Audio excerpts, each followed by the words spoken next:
Welcome to the Stephen Mansfield audio podcast.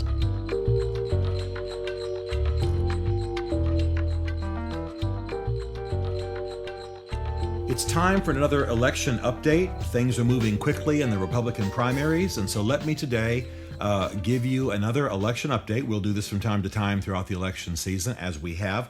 And of course, I like to give an update in terms of the general status of things, and then, of course, bring the emphasis and the light of faith to understand it, because I think this is going to be one of the most faith-based elections that we've ever had in our history. I am recording this just the day after the Minnesota, Missouri, and Colorado primaries, in which Rick Santorum surprised everyone. He took the lead. He beat Romney in one state by almost a half. He won in every state and just absolutely shocked everybody. Nobody thought he would take all three. And so now everybody thinks that Romney is in question, that he may not be galvanizing the base, that Santorum might actually have a shot at things. And so the big question is, who's going to run against Barack Obama? Who's electable? Who's going to win? And I want to start the update today by simply saying that you have to be careful in politics about drawing long-term conclusions based on short-term evidence.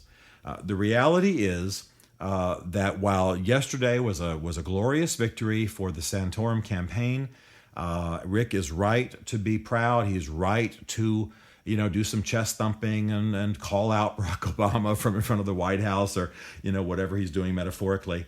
The fact is, I still believe that Mitt Romney is going to be the nominee. Now, let me tell you why. First of all, there was some clarifying that happened yesterday, and it has to do with Newt Gingrich. There were 250 counties that voted on yesterday, on Tuesday. 250 counties that voted in Minnesota, Missouri, and Colorado. Gingrich won exactly one of them. One out of 250 counties. It was Bent County, Colorado. I'm sure that's going to come up in the press. Bent, B-E-N-T, County, Colorado. Now, I'm not picking on our dear friend Newt. What I'm saying is it's pretty obvious that between his anger, his misstatements, his bombasts, his staff problems, Newt Gingrich's campaign is heading towards the last roundup. He is not capturing people. He is not champion of a particular stream within Republicanism. His message is not taking hold, and he is not making himself an engaging personality. Newt sort of sees himself as the avant-garde thinker, intellectual. I've commented here in podcasts before about what I've been told about him by people like Tom DeLay and what I've experienced of him myself. I think he's a good man. I'm thankful for his contribution to our history. I hope he continues to shape our public life. I do not believe he's going to be able to even come close to getting the nomination. And I think that this last rather insignificant day, actually, in terms of delegates and so on, still shows that there's no momentum in Gingrich land. So this brings us down then to Santorum and Romney. And let me give you some evidence for why I'm saying that I think Romney's going to get the nomination. And I'm not even giving my opinion as to whether that's a good thing or not. I'm just saying that's the way it's going to be, in my opinion. First of all, even though Santorum won the other day fairly handily, sometimes by just a few points, but in one state in particular, fairly handily, by almost 20 percentage points, the fact is that nationally, Mitt Romney is far ahead of Santorum and any other candidate in popularity. For example, if you just look at a Rasmussen poll, just the Rasmussen poll, which is just one of a number that I'll cite, Romney is at 34% popularity, Santorum at 18%. Okay, that's quite a jump.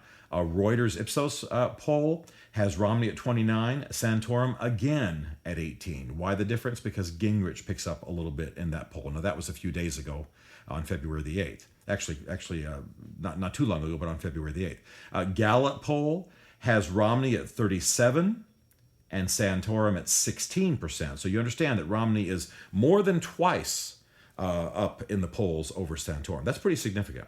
And then the ABC News Washington Post poll, fairly accurate within a few percentage points, 38% for Romney, and Santorum is 18%. So you see that even though Santorum won in these states where there are a lot of conservatives.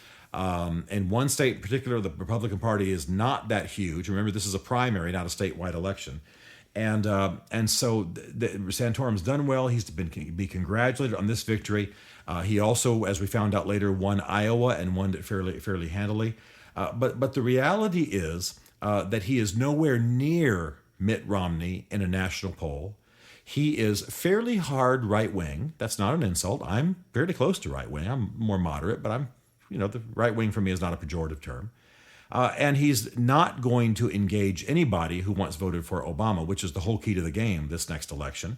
And he's not going to reach to the middle, which we used to call Reagan Democrats.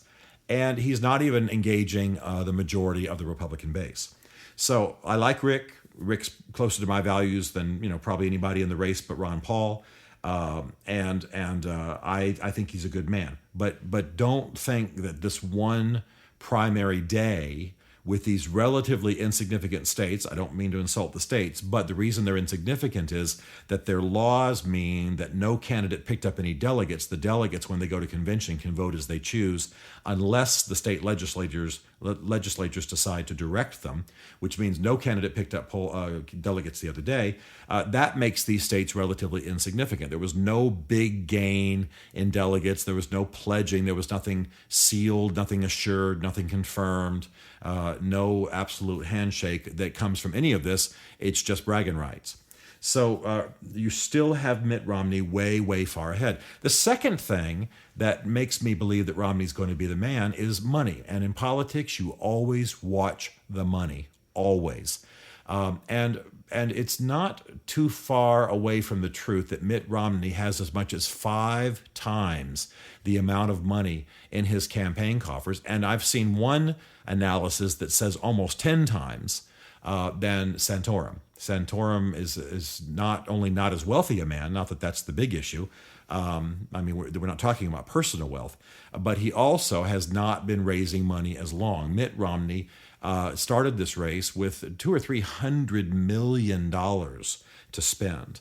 And he is raising money at an astonishing rate. Some of the super PACs are backing him in major ways. Now, Santorum has a little bit of that too. A man named Foster Friess is backing him, and Foster Friess is a good man, good business leader, former CEO, good conservative and Christian, solid guy. But that's not going to be enough. Romney's got money on stun. He started with a huge amount of money. He knows how to raise money. He functions in a class that has a lot of money. He has a lot of friends who have a lot of money. It's not in any way being pejorative for me to say that he's also a Mormon, and there's huge amounts of money in Mormon political coffers. I don't mean the church. I mean the individuals like Marriott and the CEO of JetBlue and things of that nature. So all of that to say that while Santorum's done beautifully, Mitt Romney, I think, is going to do it. I think the race is going to be between Mitt Romney and Barack Obama. Now, I need to say, given what some people conclude, that that's my analysis. That's not my wish. I would not have gone into a laboratory and designed Mitt Romney as the ideal candidate for this election. It would have been somebody else. But I think probably Republicans need to get used to the fact that unless something pretty dramatic happens, an implosion, a moral failure, some massive infusion of money into Santorum's campaign, if Mitt Romney continues to stutter all over himself and the press continues to quote half of his statements. For example, recently he said he was not concerned about the very poor in America or the very rich. Both of them in times of crisis are taken care of. He's concerned about the middle class. All that got quoted in the press was him saying, I'm not concerned about the poor. Well, of course, that's unfair, but that's how politics is, and you have to craft your sentences differently. So all of that to say that unless Mitt Romney continues to make those kinds of silly mistakes and do serious damage to himself that way, I think he'll be the nominee. I think we will have a Mormon conservative running against probably newly traditional Christian Barack Obama, who's a political liberal. And it will be a great debate and a great fight and one of the most faith-based campaigns and races in history. I think many evangelicals and conservatives will sit that out, unfortunately. And it has already been my prediction in this podcast series of podcasts that I'm expecting at this point, all things being equal, creek don't rise, that Barack Obama is going to win. Not what I want, but what my analysis is. So if you don't like it, don't get upset with me. Go out and change it, and be aware that these things are happening because this is how the national political behavior is. But right now, the wonderful victory by Rick Santorum does not have a lot of long-term implications. Romney won Florida. He's slated to win the big states. The race is moving further west. There are more Mormons out there. There are more people who think like him. There are more sort of moderate people politically, and that's where he lands. So I would expect that this is what we're going to see. Super Tuesdays on March the 6th. I'm guessing by the middle of March, certainly by the end, we'll know who the nominee is going to be.